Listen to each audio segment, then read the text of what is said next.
Hello everyone, welcome to English with Crony. तो शुरू करने जा रहे हैं आज का topic based on much and many. Actually कुछ स्टूडेंट्स ने मुझे कहा कि उनको मच और मैनी से लेकर काफी प्रॉब्लम आ रही है, तो इसलिए मैंने सोचा कि आप सभी के लिए इस वीडियो को तैयार कर दिया जाए ताकि आपको अपने एग्जाम्स में इसका बेनिफिट मिले। तो अक्सर इससे रिलेटेड क्वेश्चंस आपको एग्जाम में मिलते हैं। तो आज हम इन सेंटेंसेस को जो हम करने जा रहे हैं उससे आपके जितने भी डाउट्स हैं मच और मैनी को लेकर वो सारे डाउट्स आराम से क्लियर हो जाएंगे। तो इस वीडियो को शुरू करने से पहले बस यही कहना चाहूंगा कि अगर आपको वीडियो अच्छी लगती है तो लाइक करना मत भूलिएगा, और जिन्होंने सब्सक्राइब नहीं किया है कर लीजिए, और don't forget to share the particular video. उससे ज्यादा से ज्यादा स्टूडेंट्स को बेनिफिट मिल सकता है। एनीवे, आज का पहला सेंटेंस हम शुरू करने जा रहे हैं। He hasn't got much hope। अगर आप इस सेंटेंस को ध्यान से पढ़े तो हमने यहां पर मच और साथ में लिखा हुआ है होप। हमें मालूम है होप काउंटेबल भी हो सकता है और अनकाउंटेबल भी हो सकता है, बट स्पेशली जब ये सिंगुलर है तो आपने देखा यहां पर सिंगुलर का यूज किया हुआ है, तो सिंगुलर यूज होने पर आप समझ जाएं कि अनकाउंटेबल यहां पर यूज हुआ है। अगर नाउन अनकाउंटेबल होगा, सिंगुलर अनकाउंटेबल नाउन होगा, तब आप मच का यूज करेंगे। ये सबसे बेसिक पॉइंट है। आप सेंटेंस नंबर 2 से इसको कंपेयर कर लें। She does not have many books. तो आपने नोटिस किया यहां पर मैनी बुक्स, तो बुक्स क्या है हमारे पास, एक प्लूरल और नंबर 2 काउंटेबल नाउन है। तो आपने याद रखना है कि प्लूरल काउंटेबल नाउन होने पर आप मैनी का यूज करेंगे, whereas singular uncountable noun होने पर आप मच का यूज करेंगे। यह है हमारा सबसे बेसिक पॉइंट। नंबर 3 सेंटेंस में मैं आपको यह बताना चाहूंगा कि she didn't play much today.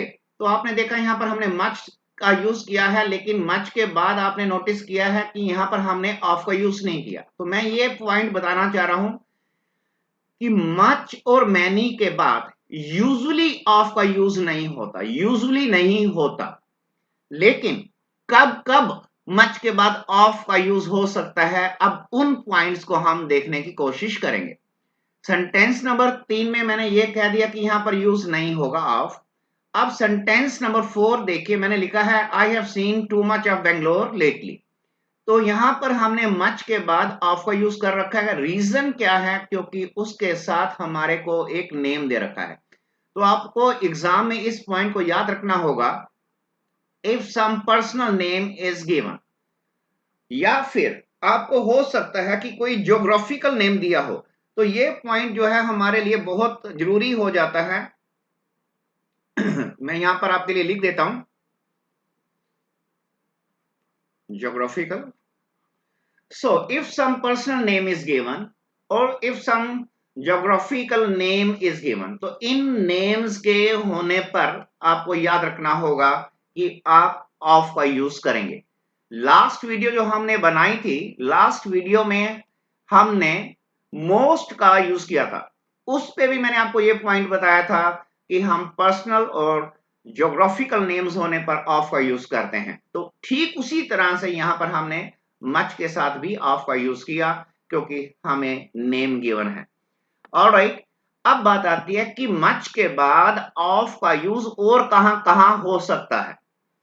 तो आप यहां पर देखें सेंटेंस नंबर 5 में, you can't see much of a city in a day. तो यहां पर हमने मच के साथ ऑफ का यूज किया। उसका सबसे बड़ा रीजन है क्योंकि साथ में हमारे को एक डिटरमिनर गिवन है।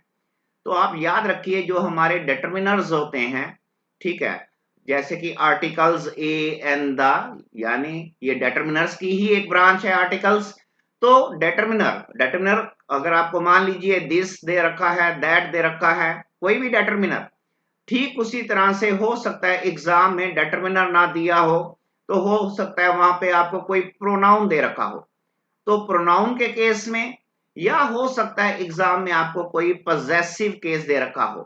तो प्रोनाउन होने पर, पजेसिव केस होने पर, डिटरमिनर होने पर हम मच और मैनी के बाद, मच और मैनी के बाद हम ऑफ का यूज करते हैं डिटरमिनर होने पर या फिर प्रोनाउन या पजेसिव केस के होने पर। इसी चीज को क्लियर करने के लिए सेंटेंस नंबर 6 देखिए, मैंने यहां पर लिखा है how much of the land you want to sell, how much of क्यों आया, क्योंकि हमारे को वंस अगेन यहां पर दा का यूज दे रखा है। तो मैंने फिर से रिपीट कर रहा हूं, ए एन दा होने पर, डिटर्मिनर होने पर हम मच और मैनी के साथ ऑफ का यूज करते हैं। इसी पॉइंट को हम 7 नंबर में फिर से चेक कर रहे हैं।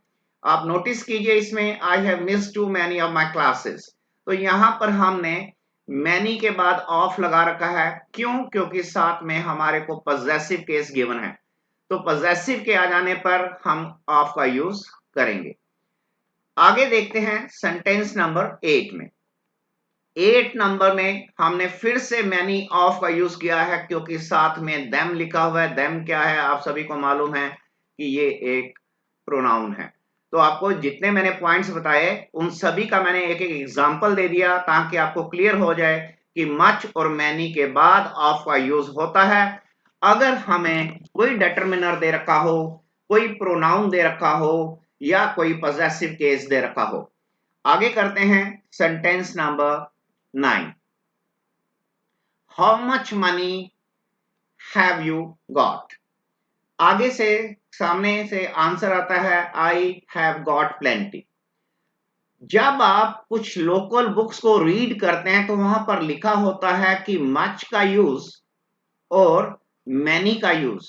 ये पॉइंट आपको ध्यान रखना है, जहां से स्टूडेंट्स से गलती होने के चांस हो जाते हैं कि वहां लिखा होता है मच और मैनी का यूज या तो नेगेटिव सेंटेंसेस में करना चाहिए या फिर इंटेरोगेटिव सेंटेंसेस में करना चाहिए। ठीक है, जैसे कि यहां पर हमने इंटेरोगेटिव सेंटेंस में मच का यूज किया है, how much money have you got. But मेरे को आपको यह बताना है कि ये मच और मैनी का यूज नेगेटिव और इंटेरोगेटिव तक सीमित नहीं है। हम मच का और मैनी का यूज एफर्मेटिव सेंटेंसेस, जिसको हम सिंपल इंग्लिश में कह सकते हैं कि पॉजिटिव सेंटेंसेस में भी मच और मैनी का यूज होता है। तो ये पॉइंट जो है अक्सर स्टूडेंट से गलती हो जाती है, तो आप इस पॉइंट को अच्छे से याद रखें। इसी चीज को क्लियर करने के लिए मैंने सेंटेंस नंबर 10 दिया। यहां पर देख सकते हैं कि ये सेंटेंस एक एफर्मेटिव सेंटेंस है, और जहां तक बात आती है एफर्मेटिव सेंटेंस की, तो जिसको मैं आप कह रहा हूं कि आप सिंपल लैंग्वेज में कह सकते हैं कि एक पॉजिटिव सेंटेंस। तो मैंने आपको यहाँ पॉजिटिव सेंटेंस में मच का यूज करके दिखाया है, much has been talked about कोविड-19। तो आप नोटिस करें यहां पर जो मच जो हम यूज कर रहे हैं ये एक फॉर्मल स्ट्रक्चर है। तो सबसे बड़ी बात है कि जो लोग ये लिखते हैं कि इनका प्रयोग एफर्मेटिव या पॉजिटिव सेंटेंसेस में नहीं होता, वो गलत लिखा जाता है। सही मायने में फॉर्मल इंग्लिश में मच और मैनी का यूज खास तौर से एफर्मेटिव सेंटेंसेस में होता है, उसमें किसी भी तरह की कोई गलती नहीं है। इसी से ही मैंने 11 नंबर सेंटेंस में आपको फॉर्मल मैनी का एक सेंटेंस दिया है, उसको भी आप देख सकते हैं कि in the opinion of many doctors blah blah blah, आगे कुछ भी लिखा जा सकता है। तो यहां पर आपने देखा मैनी डॉक्टर्स, तो डॉक्टर्स आप यहां पर देख रहे हैं और मैनी हमने यूज किया हुआ है। तो इस तरह से हमें ये पॉइंट क्लियर हो गया कि ये सेंटेंस भी कैसा सेंटेंस है, एफर्मेटिव सेंटेंस है, पॉजिटिव सेंटेंस है। और मैं फिर से रिपीट कर रहा हूं कि पॉजिटिव सेंटेंसेस में भी मैनी और मच का यूज होता है। ऑलराइट, आगे है सेंटेंस नंबर 12। 12 नंबर सेंटेंस में मैंने यहां पर लिखा है कि there was so much noise in the class. मैं ये बताना चाह रहा हूं कि ये सबसे कॉमन एक्सप्रेशंस होते हैं एफर्मेटिव सेंटेंसेस में, सबसे ज्यादा कॉमन सेंटेंसेस होते हैं जब हम सो मच या सो मैनी का यूज कर देते हैं। एफर्मेटिव सेंटेंसेस में सो मच और सो मैनी बड़ा फ्रीक्वेंटली यूज होता है। उसी तरह से एज मच एज मैनी बहुत यूज होता है, उसी तरह से टू मच टू मैनी बहुत यूज होता है। ताकि आप इन पॉइंट्स को भूल ना जाएं, इसलिए मैंने सेंटेंस नंबर 13 में इस पॉइंट को और अच्छे से क्लियर करने की कोशिश की है कि we play as much cricket as we can. तो आप फिर से देख सकते हैं मैंने यहां पर एज मच का यूज किया है। तो आपको याद रखना है एज मच एज मैनी का यूज जो है एफर्मेटिव सेंटेंसेस में किया जाता है।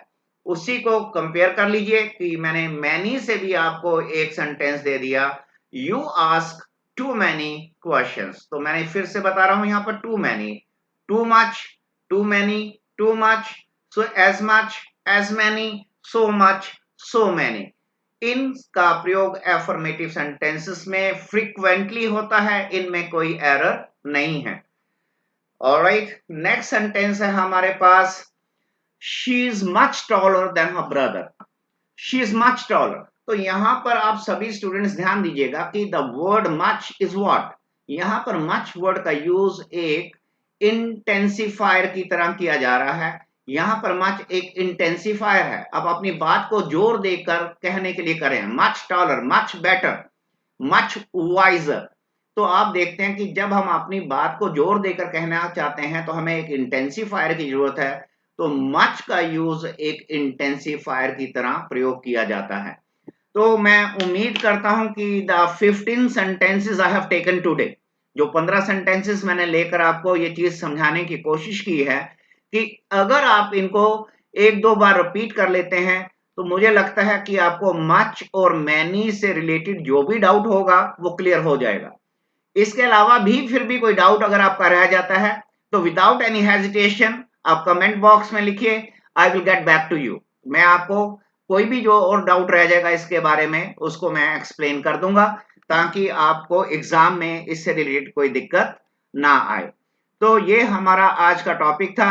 थैंक्स फॉर वॉचिंग, खुश रहिए, God bless all of you, thank you.